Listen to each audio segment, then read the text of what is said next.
Mga kaibigan, sa araw na ito, inyong maririnig ang kwento ng buhay ng isang lalaki na kapupulutan nyo ng aral sa buhay. Siya ay si Krishna.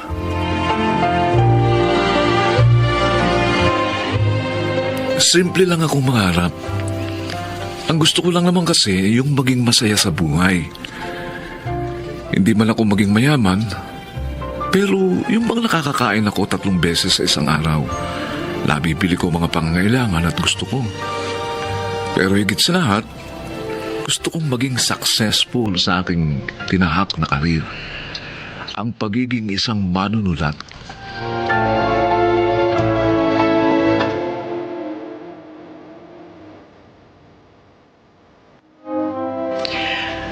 Nagpapasalamat ako sa inyo dahil kumpleto ulit ang ating pamilya. Ngayong birthday ng papa nyo. Ma, hindi pa po tayo kompleto. Wala pa po si Krishna. Ha? Ganun ba? Opo. Hindi ko napansin. Darating pa ba yun? Kanina pa siya dapat nandito. It is a matter of cold feet, Ate Fatima, kaya wala pang bunso natin. Sige, mag-celebrate na tayo kahit wala siya. Total, mukhang hindi na rin naman darating ang lalaki gar. Sir Ismael, Mamila, nandito na po si Sir Krishna. Ay, I'm sorry. Kung na-late ako ng dating. Inabutan kasi ako ng rush hour kaya traffic papunta rito eh. Alas 4 ang usapan, Krishna. Kung umalis ka ng maaga, hindi ka aabutan ng traffic. Pasensya na, Kuya Elmar. Marami lang kasi akong tinapos na trabaho. May trabaho ka pala, Krishna? Hindi namin alam yun. May mga writing jobs ako. Writing jobs na part-time lang. Halos walang pinagkaiba yun sa pagiging unemployed. Hindi ako unemployed kasi kumikita ako sa ginagawa ko. Pero hindi stable ang kita mo. Hindi katulad ng mga kapatid mo na halos kumikita ng halos 100,000 kada buwan. Wala pong kaso sa akin yun, pa. Kahit na 10 to 15,000 lang ang kita ko kada buwan. Ang mahalaga, nabubuhay ko pong sarili ko. Oh, nakaka-disappoint ka, Krishna. Sa lahat ng anak ko, ikaw ang walang pangarap. Masaya ka na sa pagiging mababa. Huwag ka sanang magagalit sa amin, anak. Pero kasi mataas ang pinag-aralan mo. Economics graduate ka. Ine-expect namin sa iyo magiging manager ka ng isang bangko o executive ng isang kumpanya. Pero tingnan mo ang sarili mo. Hirap na hirap ang buhay mo. Hindi naman po ako naghihirap. Huwag ka nang mag-deny, Krishna. Tingnan mo yung itsura mo. Naka-plain t-shirt at maong pants. At sira-sira pa yung dala mong backpack. Tapos, nagkukumit ka lang. Hindi katulad ng mga kapatid mo. Naka-corporate attire.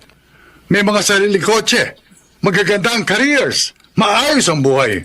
Sinasabi namin sa iyo to, Krishna, kasi alam namin kaya mong umasenso sa buhay. May pinag-aralan ka, matalino. Tigilan mo na yung pagsusulat mo at gamitin mo yung pinag-aralan mo. Ay, naku, Mila. Hindi makikinig sa iyo yan. Walang confidence yan sa sarili niya. Pa, maaminin ko po. Hindi po ako pang opisina eh. Tsaka, masaya po ako sa trabahong meron ako ngayon. Ba't hindi nyo na lang ako suportahan? Kahit naman ganito po ang buhay ko, hindi naman ako nagbibigay ng sakit ng ulo sa inyo. Hindi naman po ako humihingi sa inyo ng pera. Noya, Mila. Nakita mo na? Sayang lang ang mga laway natin sa lalaking yan. Huwag na natin pasinin yan. Mag-celebrate na lang tayo ng birthday ko.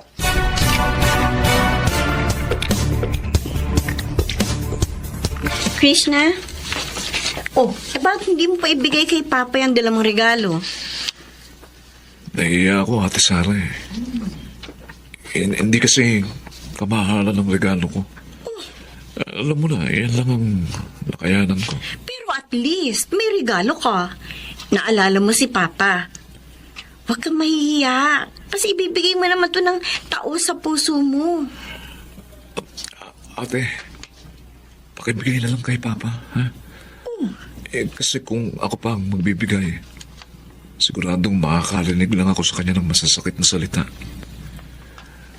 Ayokong sirain ang celebration ng birthday niya. Ay, sige, Krishna. Ako na magbibigay ng regalo mo kay Papa. Salamat, ate. Alis na ako. O, hindi ka na magpapaalam kina Mama at Papa? Hindi na. Hindi rin naman nila ako mamamalayang umalis eh. Alam mo naman, sa sobrang disappointed nila sa akin. Parang hindi na ako nag-i-exist sa kanila. Pagpasensyahan mo na lang sila kung gano'n na lang ang tingin nila sa'yo.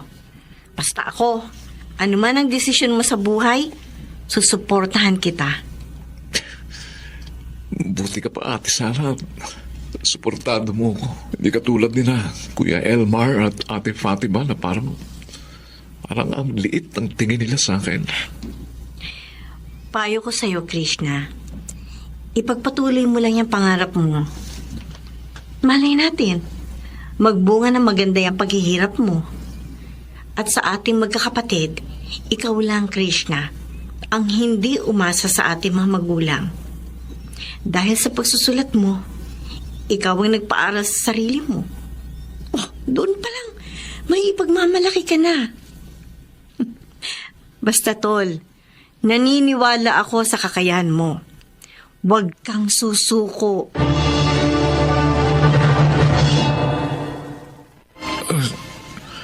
Sama ng pakiramdam ko. Sandali. Bakit parang hirap akong magsasalita? Pagkabangon na.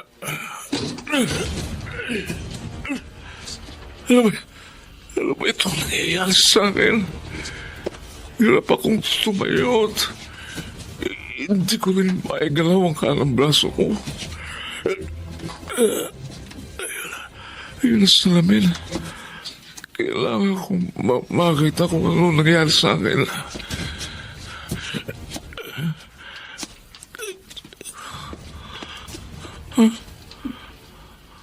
Diyos ko. Nangiwi ang mukha ko. Hindi ko masyadong maigalaw, halos kalahati ng katawan ko. Diyos ko. Ano ba itong nangyayari sa akin?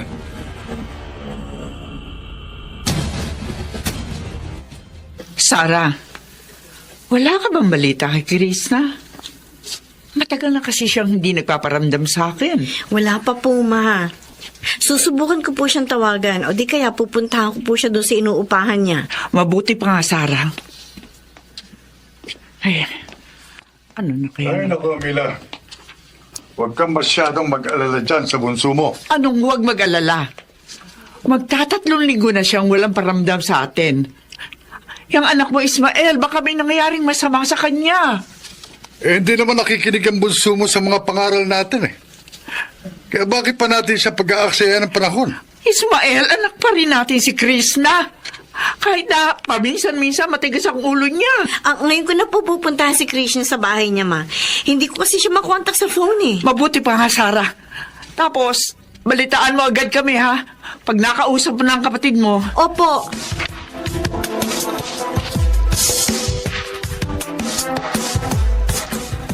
Krishna, ano nangyari sa'yo? Bakit nagkaganyan ang itsura mo? Hindi ko alam kung Bell's palsy ba ito o mild stroke. Hindi pa ako nagpapacheck up sa doktor eh. Ano ka ba? Bakit hindi ka pa nagpapacheck up sa doktor? May pera ka ba? Ate, sapat lang sa pagkain at iba pang gastusin ang pera ko. Nagalaw ko na rin yung konting ipong ko kasi magtatatlong linggo na akong walang kita. Kasi hirap nga akong magtrabaho sa kalagayan ko ito. Sige, magbihis ka. Dadalhin kita sa ospital. Ako na ang gagastos. Kailangan mo ma-check up para maagapan yan. Salamat, Ate Sarah.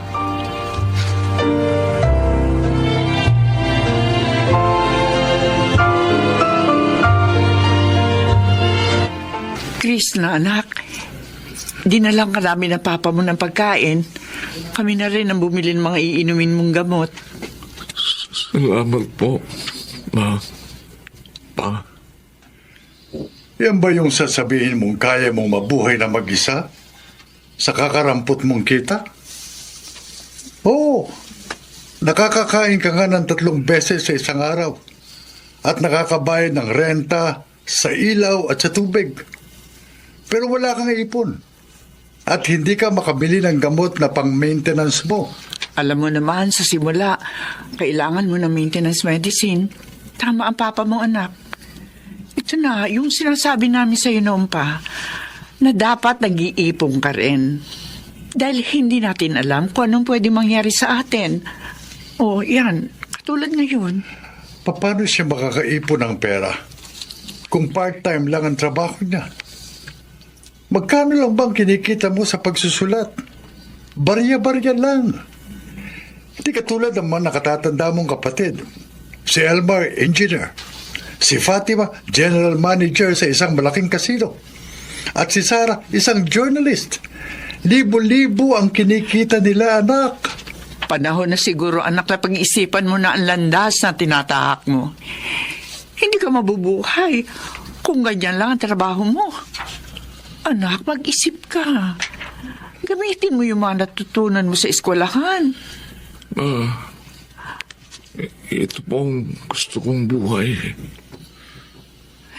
Krishna, hindi ka namin pipigilan kung gusto mong manatili sa pagsusulat.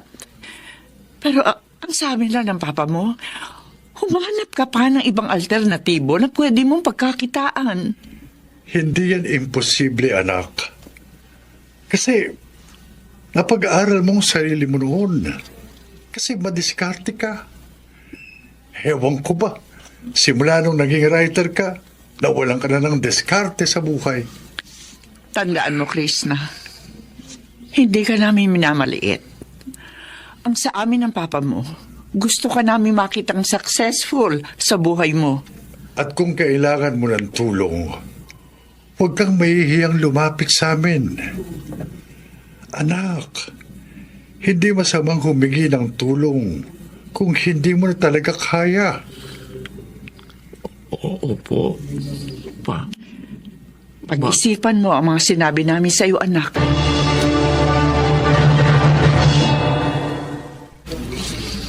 Ba, mukhang mapera ka ngayon, bunso, ah. Oo nga. Nilibre mo pa kami dito sa mamahaling restaurant. Alam ko hindi kayo makapaniwala na ililibre ko kayong 3 sa ganitong kamahal na restaurant. Well, it's my birthday naman, kaya wala namang kaso kung gumastos ako ng malaki.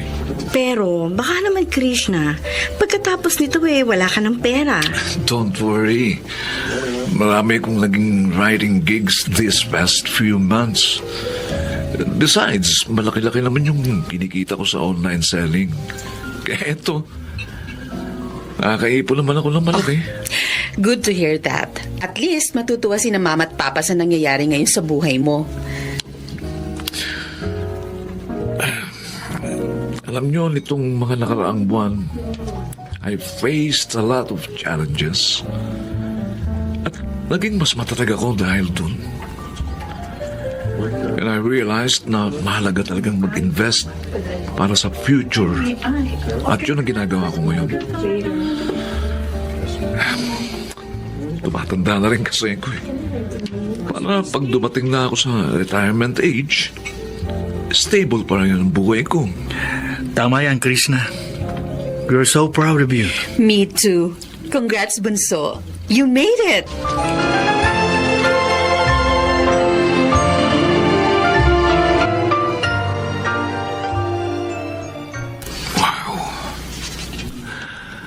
Masaya ako habang tinitingnan ko itong passbook ko.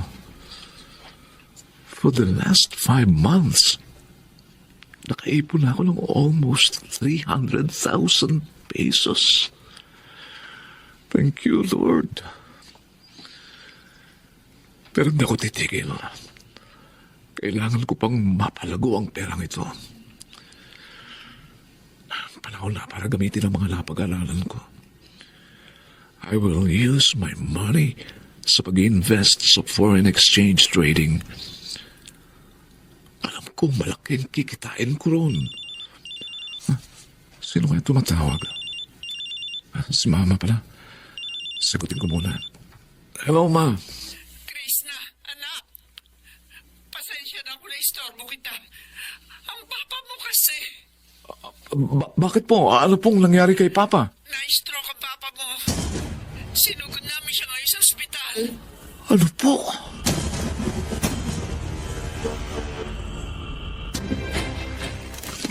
Ismael, nandito ang bunso mo. Krishna, anak, Kamusta na po ang lagay niyo, Pa? Sobra po ninyo akong pinag-alala. at nahihirapan akong igalaw ang ilang parte ng katawan ko. Nagpapasalamat pa rin kami sa Diyos kasi hindi matinding stroke ang dumali sa papa mo. Pa, magpagaling po kayo. Huwag po kayo susuko. Patutulong po ako sa pagpapagamot ni Papa. Huwag na, anak. May pensyon naman ang papa mo. I insist, Ma.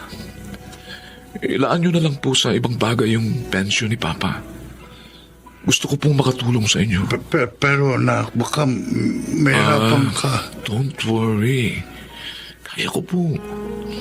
Malaki naman po naipon ko, kaya makatutulong po ako sa mga gastusin nyo, lalo na sa mga gamot. Salamat, anak.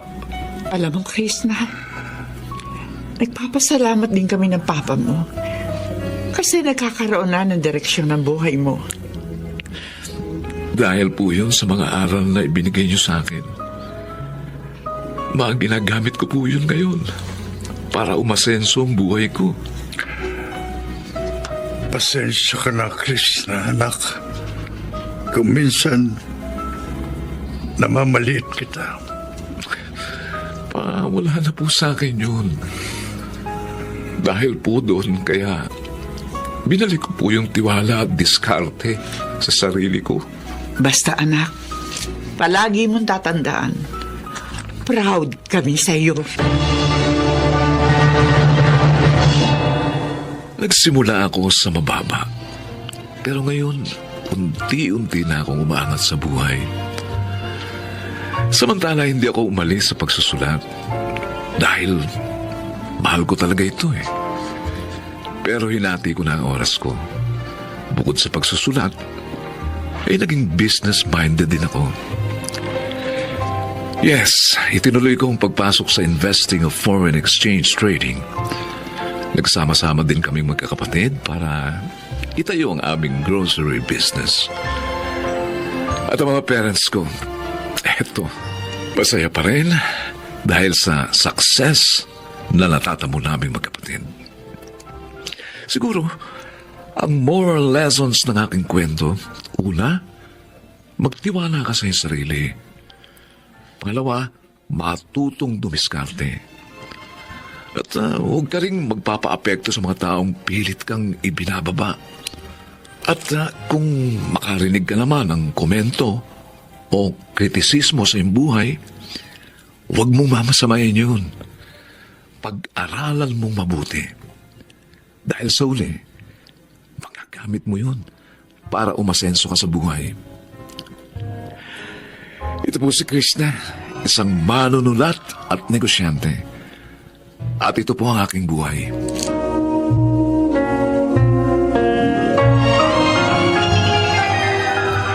Barag Siganap, June Martin Legaspi, Susan Robles, Bobby Cruz, Maynard Landicho Jr., Jenaline de la Cruz at Chiquit del Carmen Amor. Naglapat ng angkop na tunog Jerry Muntia sa musika ni Buboy Salonga. Creative Consultant Phil Cruz, Production Assistant Anching Cruz. Ito'y mula sa panulat ni Krishna Senga sa direksyon Salvador M. Royales. Ito ang aking buhay.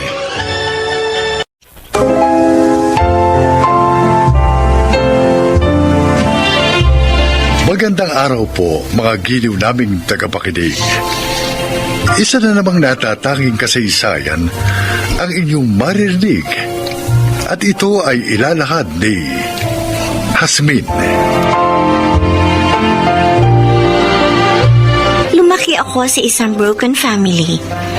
Bata pa lang ako nang maghiwalay ang mga magulang ko at nagkaroon ng kanya-kanyang pamilya. Kaya hindi ko naranasan ang pagmamahal ng mga magulang ko. Oo, para akong naitsapwera. Nakalimutan ng aking mga magulang na meron pa silang anak na napabayaan. Ito ang aking kwento. Hasmin, iniiyakan mo na naman yung litrato ng mga magulang mo. Ay, apo ko. Halika nga rito. Ayakap nga. Lola, wala na po ba talagang pag-asa na mabuo yung pamilya namin? Hasmin, hindi ko alam kung paano ko sasabihin ito. Pero kailangan natin tanggapin na hindi na mabubuo pang muli ang pamilya nyo. May kanya-kanya ng kinakasama ang mga magulang mo. Masaya na sila sa buhay nila. Pero Lola, paano na po ako? Paano na po kami ni Emil? Abay, nandito pa naman kami ng lolo mo Nagmamahal kami sa inyo. Isipin nyo na kami ang mga magulang nyo.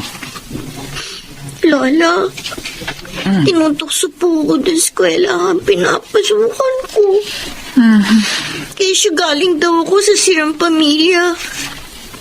Naiinggit din po ako sa mga kaklase ko na may buong pamilya. Kapag may parent-teacher meetings, ako, walang magulang na makapunta. Ay, sige, apo. Sa susunod, dadalo na kami ng lolo mo kapag mayroong meeting ulit ng mga magulang sa eskwelahan nyo. Hindi lang kasi kami nakadalo kasi nirarayuman kami ng lolo mo. Pasensya ka na sana, apo, ha? Oo, huwag ka na magtampo sa amin. Hindi naman po ako nagtatampo sa inyo ni Lolo. Pero apo, masaya ka ba naman sa piling namin? Opo. Pero kasi Lola, gusto ko rin pong maranasan na mahalin ng sariling magulang. Si Itay, si Inay. Hindi ko po naramdaman sa kanila na mahal nila kami ni Emil. Pero mahal ka naman namin ng lolo mo, di ba? Kung sa bagay naiintindihan kita. Iba pa rin ang pagmamahal na nagmumula sa sarili mong mga magulang. Pero Hasmin, handa naman kaming magpakamagulang ng lolo nyo sa inyong dalawa ni Emil. Sisikapin namin pantayan ang pagmamahal na gusto nyong maranasan sa inyong mga magulang.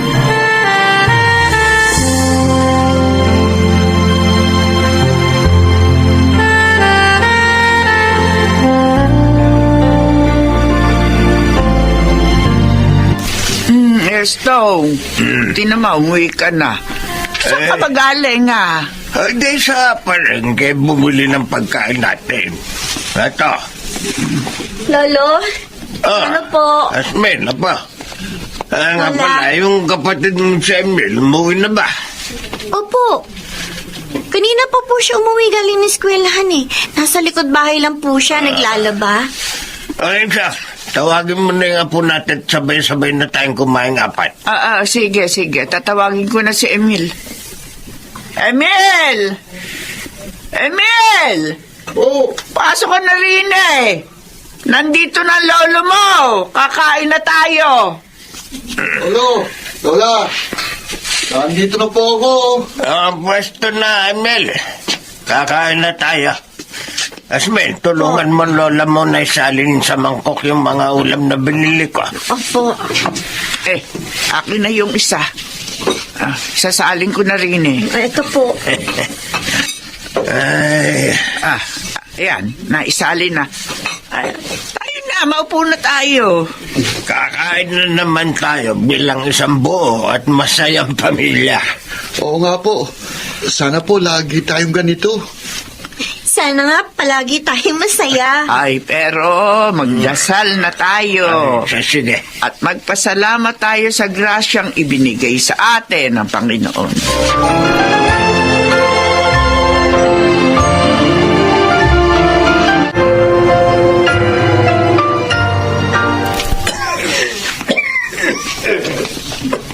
Lolo? Lolo, nandito na po ako. May dala po akong basang bimpo. Punasan ko na kayo, Lo, ha? Salamat na po. Ay, Taas ko nga rin po lagnat ninyo, ah. Huwag po kayong mag-alala. Bumili na po ng gamot si Emil sa botika. Bababa din po yung lagnat ninyo kapag nakainom na kayo ng gamot. ang lola mo, nasaan na? Estong! Ere na yung pagkain mo. Nagluto ako ng lugaw para sa'yo. Ay, salamat, Tinsya. Estong, magpagaling ka naman kasi. Magpalakas ka. Abay, huwag mong isipin na may sakit ka. Huwag kang mag-alala at ginagawa ko naman ang lahat para lumakas ako. Nga pa, magkano na lang ang natitira natin pera dyan? Ay, wala na eh. Ubus na. Pasensya na lang. Hindi bale. Kapag gumaling na ako, hahanap tayo ng paraan para makapagdilhin siya ng pera. Tutulong po kami ni Emil sa inyo. Kung magtitinda po kami sa kalye para lang magkaroon po tayo ng pera, gagawin po namin yun. Isa, hindi na pumapasok sa eskwelahan si Asmil. Bakit? Ay, Apo, siya nga pala. May sasabihin ako sa iyo. Ano po yun, Lola? Apo, pasensya ka na ha. Pero baka tumigil ka muna sa pag-aaral sa susunod na pasukan. Hindi na namin kasi kaya ng lolo mo yung gastos. At saka mas kailangan tayo ng lolo mo. Itigil ang apo ko sa pag-aaral. Hindi pwede. Okay na po yun sa akin, Lolo. Naiintindihan ko naman po ang kalagayan natin. Sa ngayon, marami po tayong gastusin. Hindi na po talaga kaya masustentuhan pang pag-aaral namin ni Emil. Sigurado ka pa? Paano na ang pangarap mo? Sigurado na po ako, Lolo. Maniwala po kayo. Ayos lang po sa akin na huminto muna sa pag-aaral. At yung tungkol naman po sa pangarap ko, naniniwala naman po ako na makakamit ko pa rin yun balang araw. Pasensya ka na talaga, Asmina. Meron lamang tayong sapat na pera. Hindi naman namin kayo patitigilin sa pag-aaral. Basta, Lola, gagawin ko po ang lahat para makatulong sa inyo. Ay, salamat talaga po. Napakabait mo. Napakaswerte talaga namin ang lola mo sa iyo.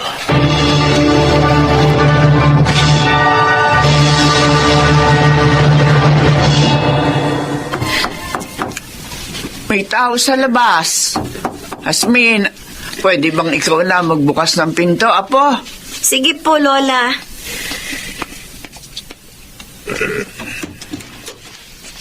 Asmin? Inay?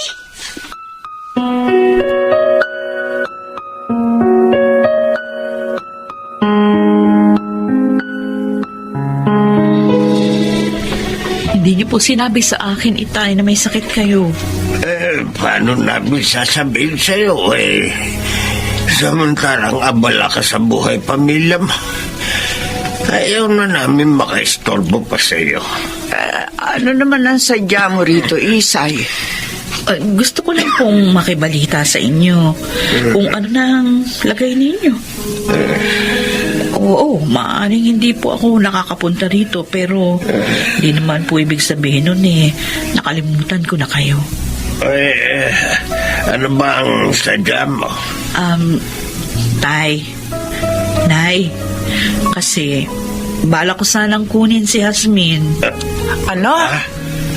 Well, bakit naman? Para makabawi naman ako sa anak ko. Ba, sa hinabahaba ng panahon, ngayon mo lang naisip yan. Marami po akong pagkukulang sa kanya. Pero handa naman akong bumawi sa aking anak. Bala ko po siyang pag-aralin uli. Hasmin, ano sa palagay mo? Sasama ka ba sa nanay mo? Gusto ko rin po makasama kayo. Kaso, inay, may iwan ko po sina lolo't lola. Hindi, wag. Wag mo kaming intindihin, Apo. Oo. Sige na. Sumama ka na sa nanay mo. Nandito pa naman si Emil. At saka alam ko naman na dadalaw ka pa rin dito sa amin, di ba? Opo, lolo. Dadalaw pa rin po ako sa inyo dito.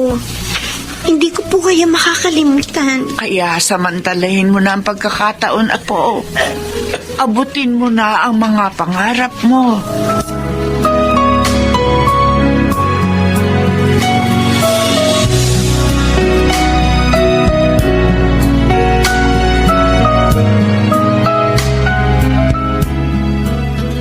Inay! Uy, anak!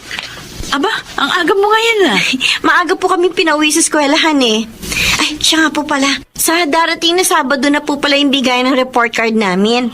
Pupunta po ba kayo? Oo naman, pupunta ako. Sasama kong Tito Berhelmo. Inay, si Lola, hindi pa po ba siya tumatawag hanggang ngayon? Hindi pa. Baka abala sila nung kapatid mo sa probinsya. Ang totoo po kasi, Nay, para akong kinakabahan. Simula pa kaninang umaga. Bakit naman? Nagre-ring yung telepono natin. Inay, ako na pong sasagot.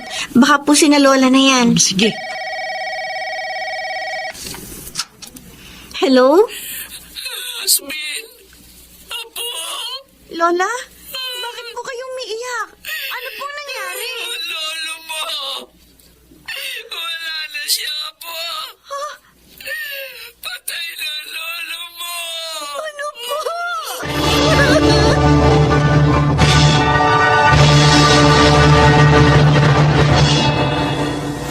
Nay? Anak. Halika rito. Tulungan mo ako magsusi. Marunong ka ba nito? Opo. Pero, Inay, kaya po ako lumapit sa inyo. Kasi gusto ko po kayong kausapin. Tungkol saan? Bala ko sanang maghanap ng trabaho. Oh. Para makapagpadala po ako ng pera kina Lola sa probinsya. Paano yung pag-aaral mo? Bala ko po sanang tumigil muna sa pag-aaral. Ha? Para makapaghanap po ako ng trabaho mapapasukan. Sigurado ka. Paano na yung mga pangarap mo? Yung mga pangarap ko naman sa buhay mananatili pa rin po yun sa akin habang buhay. Pero sina Lola, hindi po habang buhay. Makakasama natin sila. Gusto ko po siyang tulungan hanggat nabubuhay pa po siya. Alam ko na kailangan nila ng tulong ko. At kahit man lang po sa maliit na paraan makatulong ako sa kanila. Di ako na lang yung magpapadala sa lola mo. Bakit ka patitigil sa pag-aaral? Ang tanong po, papayag po ba si Tito Verhel sa gagawin ninyo? Oo nga po, maaaring pumayag siya.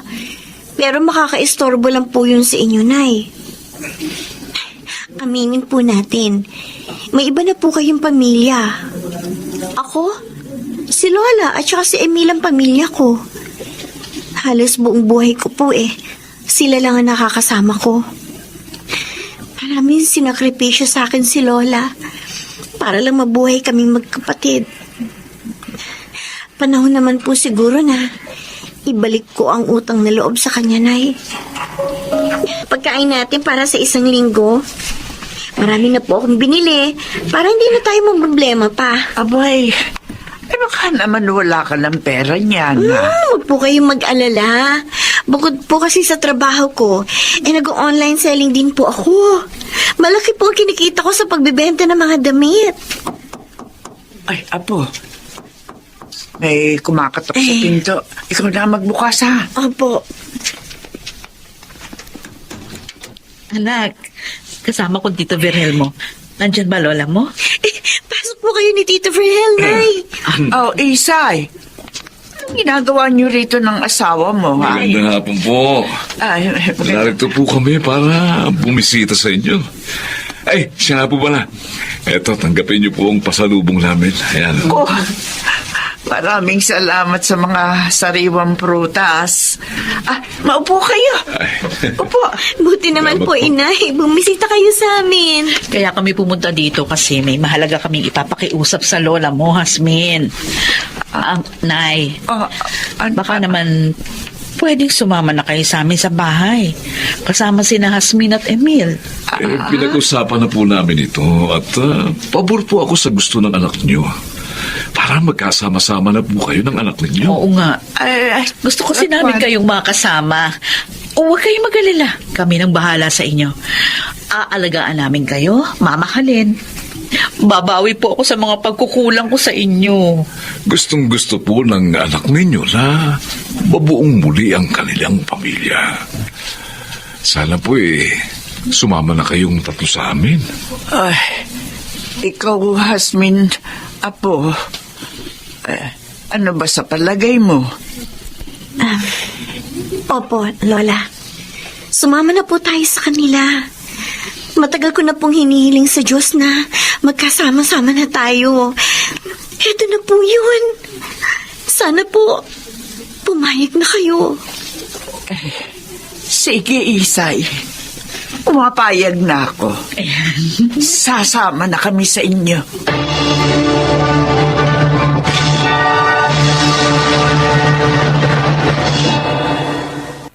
At nabuo na rin sa wakas ang aming pamilya. Si Nanay at ang kanyang pamilya kay Tito Verhel, kasama na rin kami ni na Lola at Emil. Sa ngayon ay masaya na kami at punong-puno ng pagmamahalan. Ako si Hasmin at ito ang aking buhay. Wala nang masasaya pa kung buo ang pamilya at punong-puno ito ng pagmamahalan at pagkakaunawaan. Naway maging inspirasyon ang buhay ni Yasmin sa bawat pamilyang Pilipino. Mga nagsiganap, Junel Benjamin, Susan Robles, Rosana Villegas, June Martin Legaspi at Chiquit del Carmen Amor sa papel na Yasmin. Naglapat ng angkop na tunog Jerry Mutia sa musika ni Buboy Salonga. Supervisyong teknikal Eric Lucero at Bong Muyar. Creative Consultant Phil Cruz. Production Assistant Anching Cruz. Ito'y mula sa panulat ni Krishna Senga. Sa direksyon Salvador M. Royales. Ito ang aking buhay.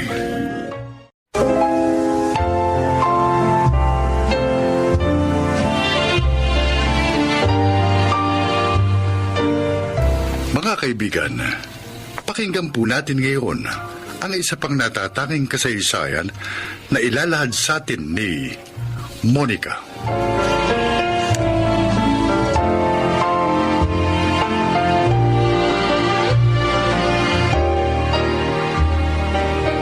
Kaisa-isa naming anak ng yumao kong asawa si Ruth. Mahal na mahal ko siya. Kaya mula nang pumanaw ang kanyang ama, sa kanya ko na ibinuhos ang aking panahon.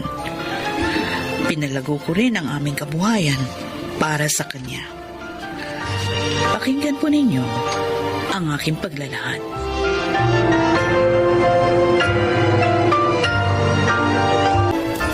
Talaga ba desidido ka na sa gusto mong mangyari? Oo naman, Ate Edisa. Matagal na namin kaibigan si Piding at maayos ang kanilang pamilya. Walang dahilan para umatras ako sa aming usapan. Papaano kung ayaw ni Ruth? Mabait ang pamangkin mo. Masunurin. Kaya nga kahit gusto niyang maging lawyer, Management ang kinuha niya. Nung sabihin ko sa kanya na gusto kong tulungan niya ako sa aming negosyo. Kaya natitiyak ko na susundin niya akong muli. Pero iba ang usapin ng puso, Monica. Ako ang nakakaalam ng makabubuti para sa kanya. At naniniwala siya doon. Wala pa ba siyang nobyo? Ay, hindi na importante yun, ate. May nobyo man siya o wala.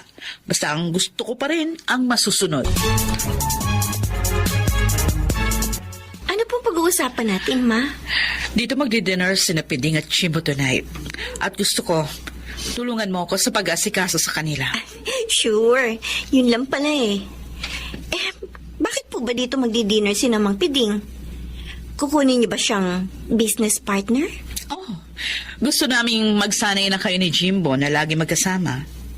Bakit po? Bilang paghahanda yun sa inyong pagpapakasal. Mama! Hindi ko naman siya boyfriend. Hindi kami nagmamahalan. Matututuhan nyo ring mahalin ang isa't isa pagkasal na kayo. Pero, paano kung may nobya na siya? Hindi naman niya tatama na ipilit niyo ako sa kanya? Tulad mo, mabait at masunurin ding anak si Jimbo. Kaya hindi magiging problema yun. Hindi na po ba magbabagong pasya ninyo? Matagal na namin kasunduan yun ni Piding. Kaya hindi na mababago pa. Anak, huwag kang mag-alala. Hindi kita ipapahamak. Alam ko kung anong makabubuti para sa'yo. Kaya sundin mo ako.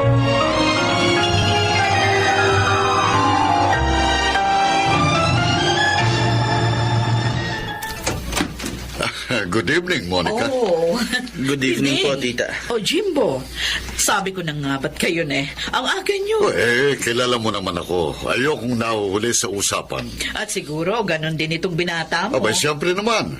Sa akin siya man eh. Nagdala nga pala kami ng mga pagkain mapagsasaluhan natin. Oo, nagpaluto rin ako. Si Ruth po, tita. Ay, nandun siya sa loob.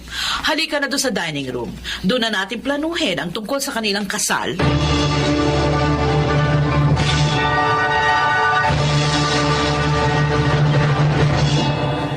Mabutit sumama ka sa akin dito sa park. Magkaibigan ng parents natin. At ganun din tayo. Kaya nga natuwa sila nung yayaan kitang mamasyal. Ang hindi nila alam, ginawa ko yun dahil gusto kong magkausap tayo ng gusto. Tungkol ba sa balak nila? Oo. Ayoko sa gusto nilang mangyari. May nobya na ako. Oh, talaga? Oo. 2 years na kami. Pareho lang pala tayo eh. Pero, anong gagawin natin para mapagbagong isip nila? Mahirap kumbinsihin si Papa. Kaya ang plano ko, magpapakasalan lang kami ng simple ng nobya ko. Maaari naman namin gawin yon dahil nasa tamang edad na kami. Mabuti ka pa. May plano ka na. Ako wala pa. Dahil hindi pa ito alam ni Elmer.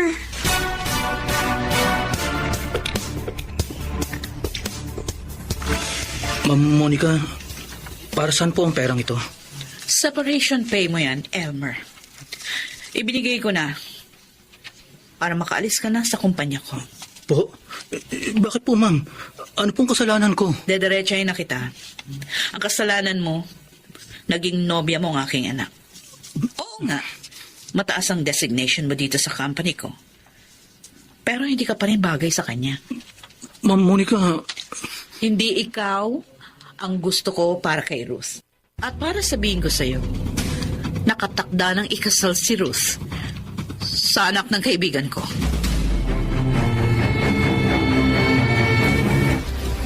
Ginawa ni Mama yun? Oo, Ruth. Pero hindi ang pagkawala ko sa company niyo ang masakit sa akin. Kundi yung nalaman ko na nakatakda ka na palang ikasal sa iba. I'm sorry, Elmer. Dahil hindi ko agad nasabi sa'yo ang tungkol doon. Pero, pareho lang kami ni Jimbo na ayaw sa gustong mangyari ng parents namin. Ganun ba? Oo. Katunayan may girlfriend na siya. At plano nila magpakasal kahit simple lang. Ruth, magplano na rin tayo. Para wag na tayong magkahiwalay pa.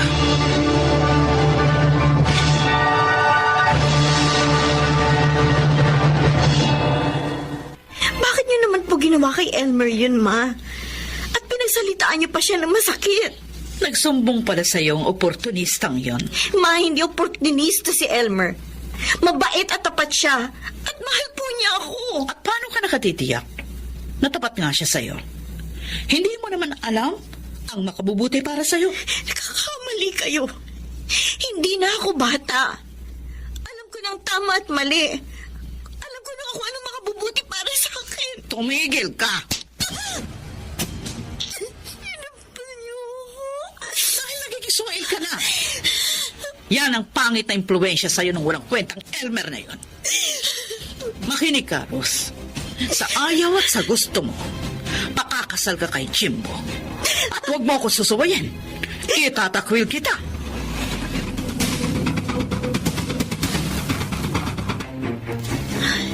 Bakit ganun si Mama, Tita Edita? Parang hindi siya nagmahal. Ay, ewan ko ba sa kapatid kong yun? Hindi naman ganon ang mga magulang namin. Tita, please. Tulungan niyo ako. Ayoko pumakasal kay Jimbo. Ilang beses ko nang kinausap si Monica tungkol sa bagay na yan.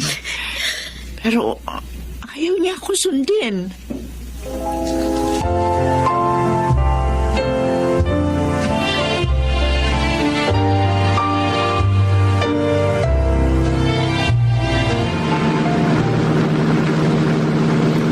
Ruth, hindi ka ba nagsisisi na sumama ka sa akin? Mahal kita, Elmer. Kaya wala akong pinagsisisihan. At saka, pakakasalin mo naman ako eh. Oo. Kaya bago tayo magpunta sa probinsya namin, dadaan muna tayo sa kakilala kong judge para magpakasal. Salamat ha.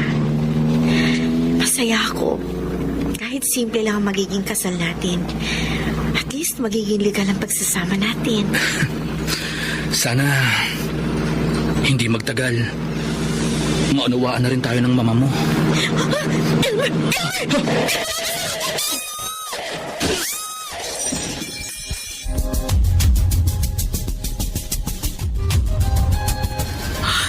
Ruth, anak, kumusta ka na? Masakit pa po. Katawan ko. Oo, anak. Patawan. Dahil sa akin, muntik na kayong mamatay ni Elmer. Si Elmer. Ligtas din siya. Oo. Salamat sa Diyos. Magpagaling ka. At pangako, magbabago na ako. Hindi na ako tututol pa sa relasyon ninyo ni Elmer.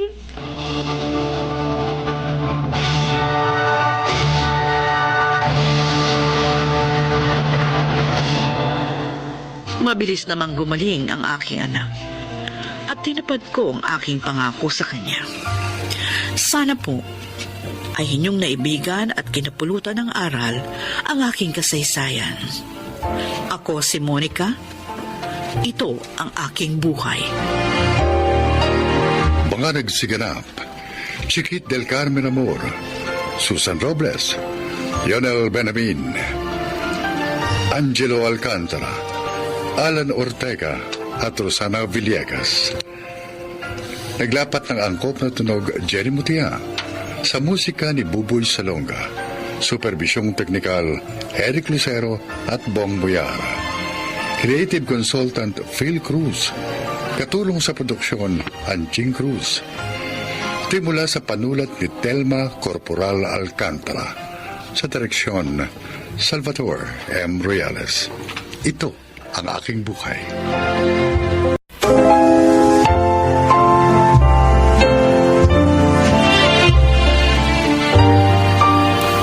Mga kaibigan, sa araw na ito ay maririnig po ninyo ang testimonya ng isang nilalang na nais ibahagi ang kanyang kwento upang kapulutan ng aral. Siya po ay si Crispin.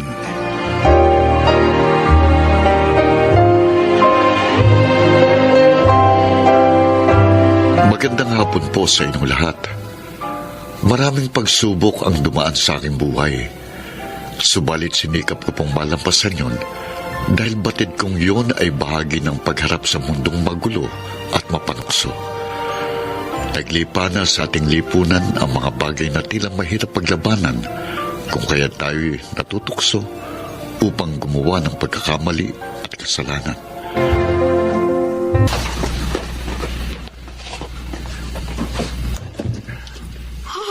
Melba? Crispin! Oh, Crispin, malaya ka na! Melba? Salamat sa Diyos. Napagkaraan ng 10 taon, nakalaya na rin ako. Aimee! Aimee! Nay! Halika! Dali! May sorpresa ako sa'yo! Anak! Anak, payakap nga. Namiss kita ng gusto. Anak ko, talagita ka na, Amy. 10 taong ka ba naman kasi sa loob ng bilangguan? Ang dami ko ng pagkukulang sa inyo at kailangan kong makabawi. Ay, sandali lang ha. O, Amy, ikaw na munang bahala sa tatay mo at ipaghahanda ko lang siya ng makakain. Sige, gutom na nga ako. O, dyan muna kayo. Opo. Ang laki mo na talaga. May boyfriend ka na ba? Itay naman. Wala pa po sa isip ko yan. Dahil nagko-concentrate muna ako sa pag-aaral. Mabuti naman, anak. Labis akong nalulugod nang marinig sa iyo yan. Saka ng boyfriend. Kapag nakatapos ka na at handa ka na sa mga ganong bagay. Gusto ko po muna makatulong kay inay. Ang laki po ng sakripisyo niya sa amin habang nakakulong kayo, tay. Tama ka. Ayos yan, anak. Hindi birong maging isang ama't ina na pinagsasabay. Opo. Teka, si Dindo. Naku, nasa barkado niya na naman siguro si kuya. Dapat tinutulungan niya kayo dito sa mga gawaing bahay. Sanay na po kami ng inay. Amy, kapatid mo nga ako. Pasaway ba kuya mo?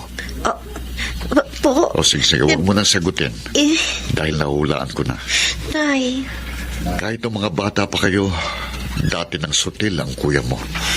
Siguro naman po magbabago din siya. Dapat noon pa. Tay. Anak, ngayong nakalaya na ako, babawi ako sa inyo. Pangako yan.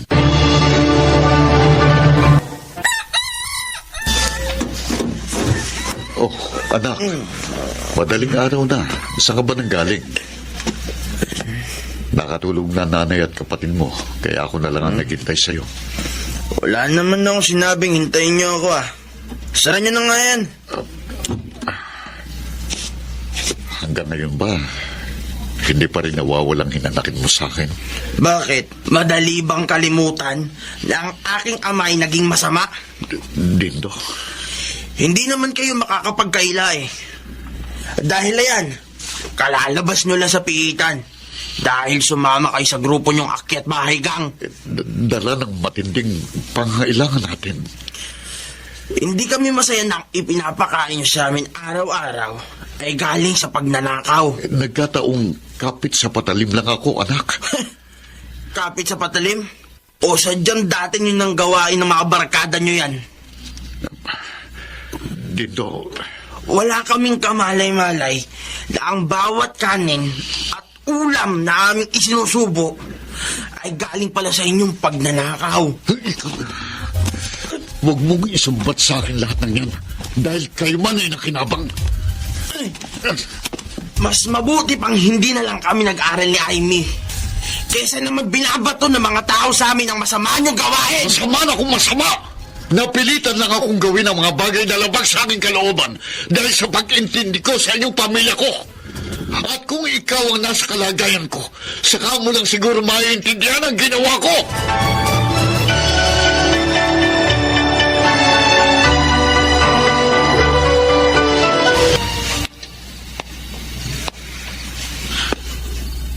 Anak, Inay, gising pa pala kayo. makikiusap lang sana ako sa'yo. Huwag mo nang paulit-ulit na sinusumbatan ng itay mo. Ipagtatanggol na naman ninyo. Naaawa na ako sa kanya. Nay, naaawa kayo sa isang taong masama. Huwag mong kalilimutan. Siya pa rin ang inyong ama. Pwes, gusto kong malaman ninyong ikinahihiya ko siyang maging isang ama. Lapastangan! Sabihin pa man nating mission siyang naging masama. Bakit? Wala na ba dyan sa puso mo at kalooban ang pagpapatawad sa isang amang nagkamali at nagkasala? Ha? Hanggang kailan mo dadalhin ang matinding galit at puot sa dibdib mo, ha? Hanggang kailan? Hanggang ako'y nabubuhay! Dina! Magbalik ka rito! Kinakausap pa kita! Huwag mo akong tatalikuran! Dina! Amy, napakalaki ng naging pagkukulang ko sa inyong magkapatid nang ako'y mabilang ko. Itay, wag na po nating ungkatin pa ang nakaraan. Tapos na po yun. Malaya na kayo. Sa pagkakataong ito, handa na akong magbagong buhay, anak. Nasa inyo po yun para patunayan ang bagay na yan. Bigyan lang sana ako ng isa pang pagkakataon ng lipo ng ating kinagalawan. At sana matanggap na ako ng kuya mo dahil nais kong makabawi sa lahat ng aking naging pagkukulang sa inyo. Huwag po kayong mag-alala. Darating din ang araw na matatanggap kayo ni Kuya Dindo.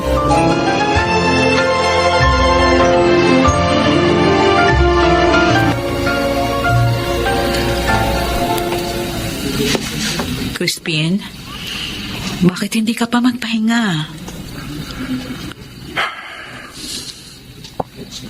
Iniisip mo pa rin ang anak nating si Dindo? Melba, anong pwede kong gawin para mawalang tindi ng galit at hinanakit siya sa akin?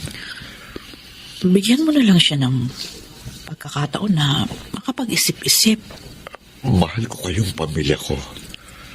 At kung meron man lang sa inyong nagdaramdam sa akin, hindi na ako mapalagay.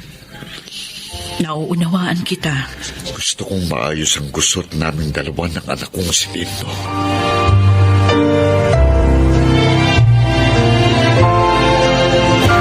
Buti naman nachimpuhan ka namin. Ha? Hindi mo na matatakasan ang atraso mo sa amin. Teka lang. Magbabayad naman ako ng utang ko sa inyo eh. Huwag mo na kaming lokohin. Makalawang na ang taktika mong yan. Sandali ka lang makakabayad ng atraso mo. Patalim, anong gagawin niyo dyan? Anong gagawin niyo sa akin? Simple lang. Lalagyan ka lang ng gripo sa iyong tagiliran. At ito pa. Ha? Ha?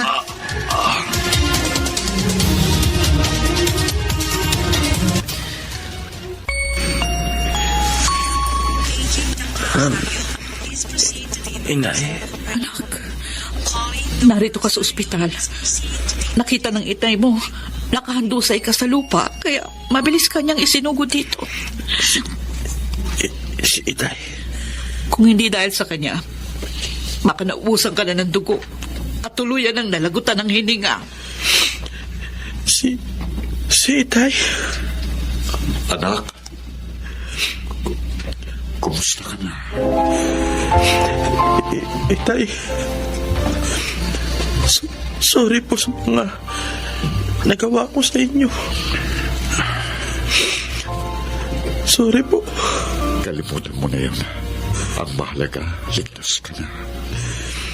Sa ibinigay na pangalawang buhay ko ng Diyos, ipinangangako ko po sa inyo.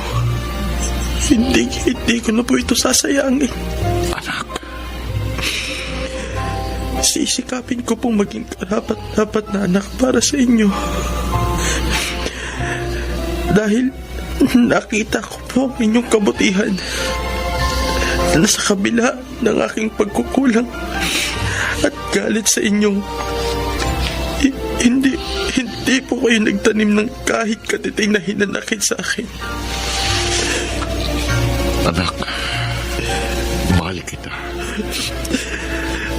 Mahal kita dahil anak kita. Sorry po sa lahat, Titay. Sorry po talaga.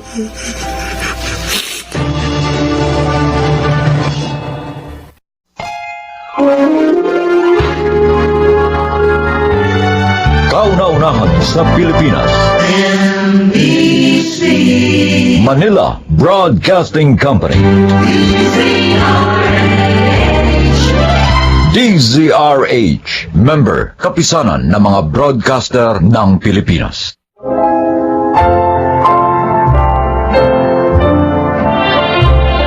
Magandang araw po mga kaibigan.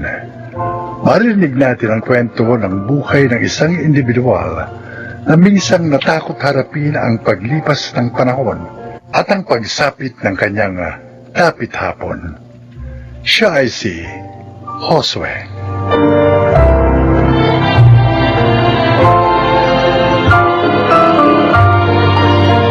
Tatlo kaming magkakaibigan sa aming barangay.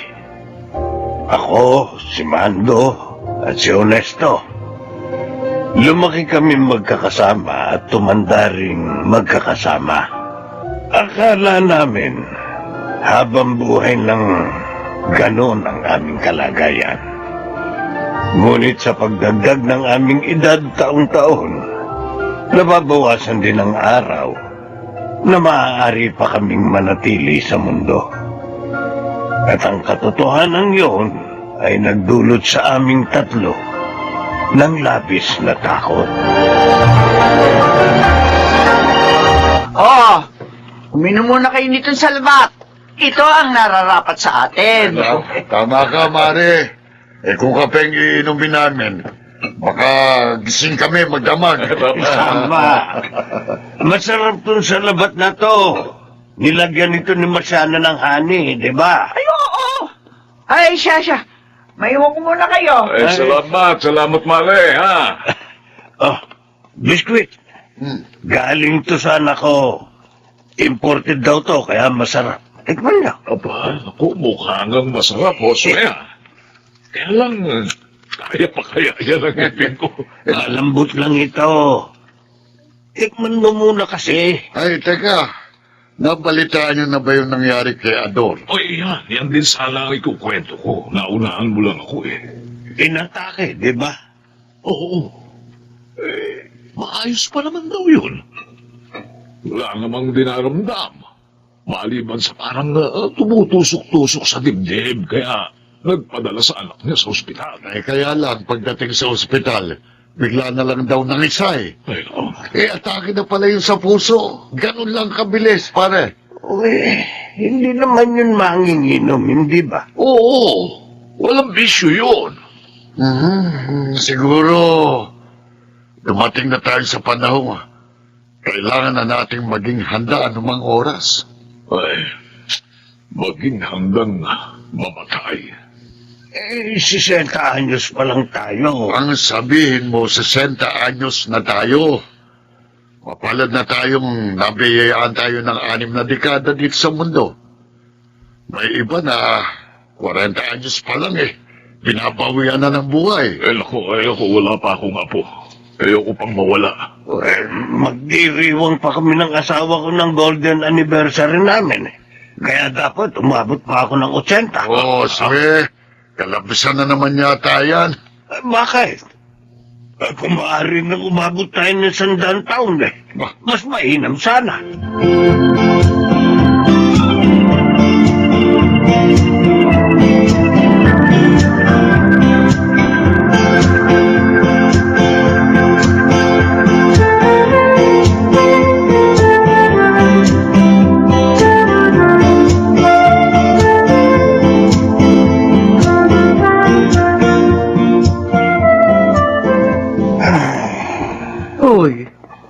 Kanina ka pa nagbubuntong hininga dyan. Ano ba pinoproblema mo? Marciana, naisip mo na ba? Paano kung mamatay na pala tayo bukas? O kaya mamaya? Taong to, bakit na naman iisipin yan? Walang sino man sa atin na makakahula kung kailan tayo kukunin ng Diyos. 6 na dekada na tayo sa mundo. Pero pakiramdam ko, napakarami pa nating hindi nagagawa. Hindi nararanasan. May panahon pa tayo. Kaya kung may gusto kang gawin, maaari mo pang gawin. Paano kung bigla na lang sa ating bawiin ang ipinahiram na buhay ng Diyos? Wala naman tayo magagawa. Natatakot ako, Marciana. Josue, ano ka ba? Natatakot akong mamatay.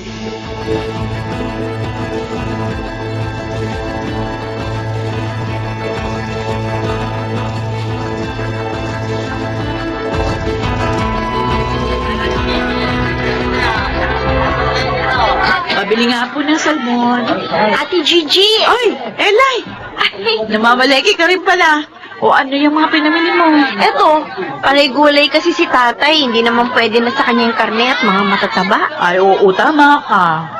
Kaya nga ako matagal mamalengke. Kasi si Mama at si Papa, marami nang bawal kainin. Mahirap pala, no? Kapag matanda na, ate. Sinabi mo pa. O, kumusta ka palang tatay mo? Magba-birthday siya sa susunod na buwan, hindi ba? Oo, ate. Pumunta kayo sa bahay, ha? Naku, kami pa bang mawawala? Alam mo naman ang tatlong yon, si tatay at si Mang Mando, tuwing may espesyal na okasyon, aba, hindi pwedeng hindi sila kumpleto.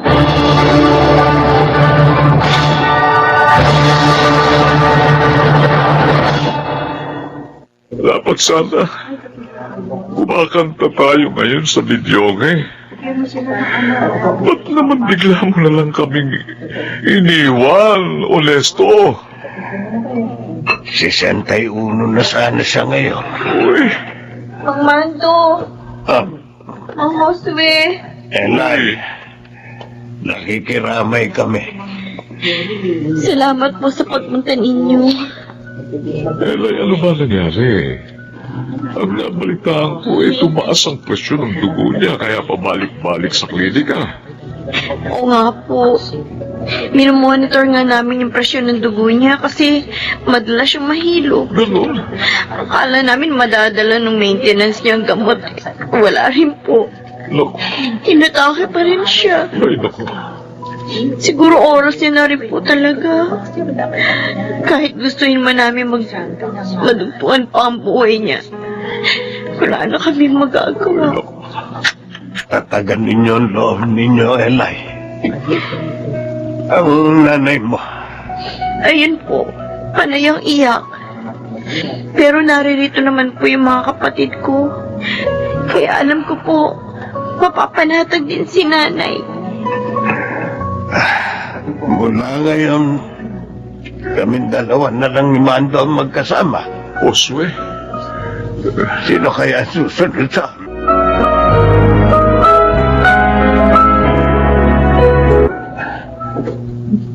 Two, Nasaan na ba si Papa? three. Pa! Bakit? Anong ginagawa niyo? Nag-exercise. Nag-exercise kayo rito sa bakura natin? O dapat niyaya niyo si Mama? Naglalaba. Yun na raw ang exercise niya. Ay, nakagrabe ang pawis ko. Parang naging conscious kayo masyado sa kalusugan niyo, ah. Mula nang mawala si Mang Honesto. JJ, ayoko pa mamatay. Malulungkot ang mama mo kapag nawala ako. Huwag kayong mag-alala. Alam ko mahaba pang buhay niyo. Dahil bibigyan kayo ng Diyos ng mahabang buhay. Kasi mabuti kayong tao.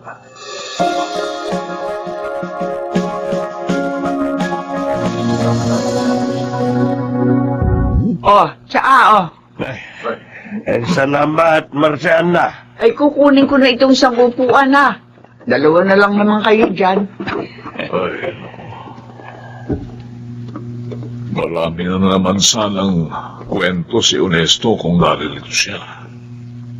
Nasa na kaya siya ngayon, Mando? Ha?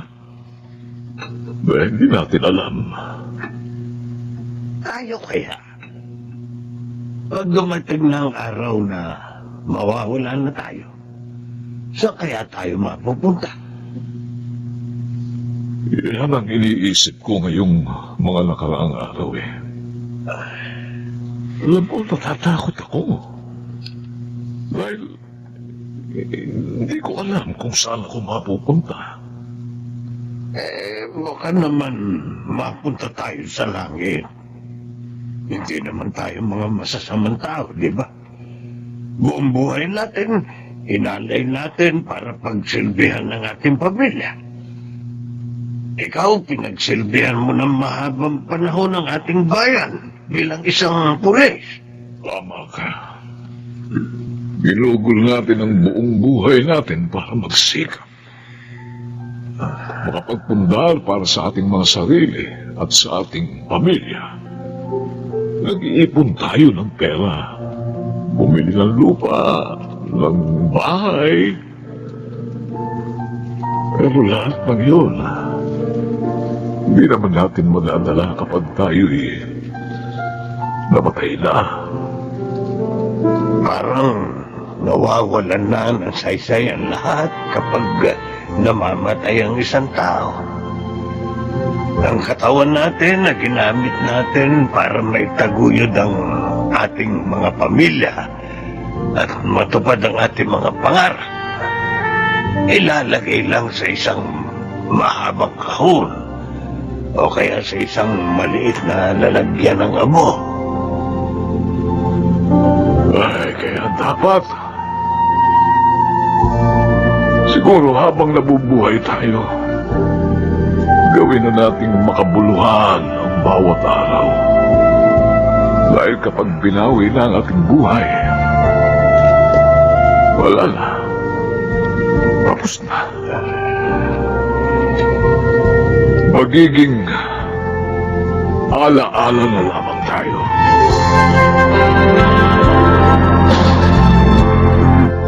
Oh, Mang Mando! Mang Josue! Ay, Naparito Elay. po kayo. Oo. Tuloy po. Eh kasi naalala namin. Anibersaryo ngayon ni Honesto, hindi ba? Bukas pa po. Ako, ay, makakalimutin na talaga tayo. Ayos lang po yan. Oo, salamat naman. Oh. Pero sana'y huwag kang magkaganyan pagtanda mo, Elay, ano? Tama ko kayo, Mang Mando. O sige po, maupo po kayo. Ikukuha ko kayo na maiinom. Wag na. Ibibigay lang namin ito. Oh, ano to? Cake? Arawan niya sana ngayon. Ah, Dahil wala na siya, kaya yun na lang ang kumain niya, ha? naku. Napaka-thoughtful niyo po talaga. Kung nandito pa si tatay, tiyak na maluluha na naman yan sa tuwa. Emosyonal pa naman yun. Namimiss na namin siya ng Mang Mando mo. Kaya lang, iniwan niya kami kaagad. Hindi man lang siya nagpaalam sa amin. Kaya nga po eh. Gagalitan niyo nga lang po siya kapag nakita-kita ulit kayo sa langit. Ang ibig ko pong sabihin, pagkatapos ng napakahaba pang mga taon, hindi naman po ngayon. Hindi pa naman po kayo susunod sa kanya.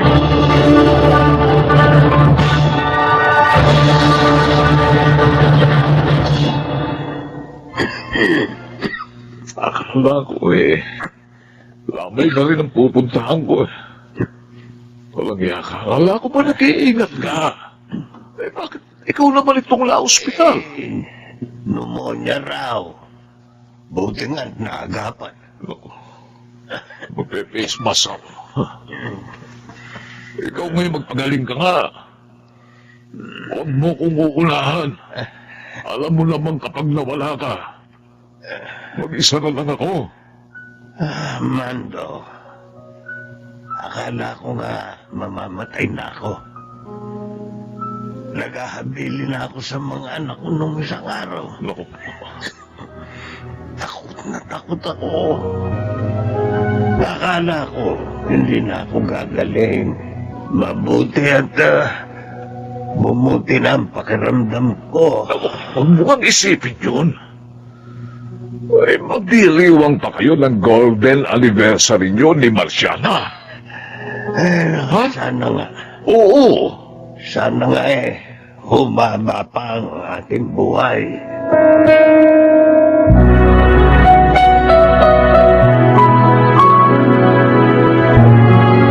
Pa, hindi ba tayo uwi? Kanina pa kayo rito. Kanina pa tayo. Gabi na, 9:00 na. Gigi, Bumalik na lang kayo bukas. 1 taon nang nakalilipas. Binisita ako sa ospital ng Mang Mando mo para sabihan na magpalakas. Sinong mag-aakala ngayon? Mawawala na rin siya. Mag-isa na lang ako. Magkasama na sila ni Ernesto ngayon. Talagang ganyan ang buhay pa. Natatakot akong mamatay. Pero masakit naman ang maiwan dito sa mundo ng mga taong mahalaga sa iyo. Pa, naririto pa naman kami. Wala kayong magagawa kundi magpatuloy kahit na masakit at malungkot. Ipagpasalamat na lang natin na kayo. Naririto pa. Malakas at malusog. Mando, paalam na muna. Babalik ako bukas. Kung papunta ka na kay Ernesto, kumusta mo na lang ako sa kanya. Nawala man kayo na maaga, mananatili naman kayo dito sa puso ko, aking mga kaibigan.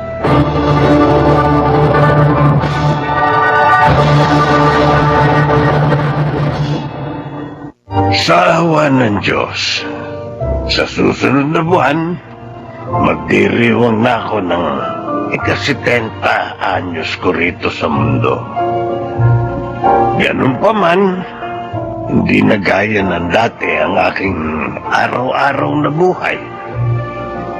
Nabawasan na ang saya dahil wala na ang aking mga matalik na kaibigan. Ang napagtanto ko lamang ay totoo ngang lahat. Tayo ay mamamatay. Mas mainam kung mas maging magaan ang loob nating tanggapin ang katotohanan ito. Sa ganitong paraan, mas magagawa natin ang ating mga gustong gawin habang naririto pa tayo at mas mabibigyan natin ng halaga ang bawat araw na ibinibigay sa atin para mabuhay. Ako si Josue at ito ang aking buhay.